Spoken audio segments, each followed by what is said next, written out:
Yeah, I think psychological safety, I think it's always a timely thing, in the sense that, there've been, when you look around, you do feel like there are sort of major catastrophes and things like that that could have been, prevented or mitigated, in a place where, there is psychological safety. I think there's a lot of, I think in multiple places in terms of like Chernobyl, airline crashes, and just a lot of like some of the vehicle accidents and train accidents and things like that, that you hear about. I think a lot of times when you do a follow-up, you'll find out that there was something, there are people who already had suspicions, there are people who had criticisms of the way that things were being done, and they were either afraid to speak out or they were working in an environment that kind of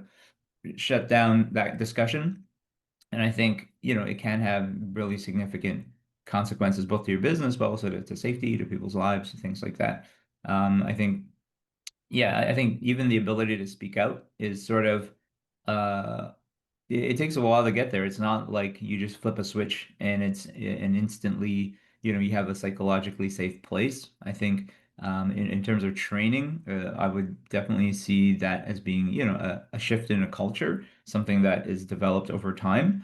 And, it's taken on really by leadership to kind of, start to create that environment. And I would say like start to create because I don't think it's something you just do. I think it's something that you have to change. You have to be deliberate about making that change, and then you have to maintain it over time because it's very easy to slip back into psychological danger into the opposite, right? Into a place where people are afraid to ask questions, people are afraid to speak up.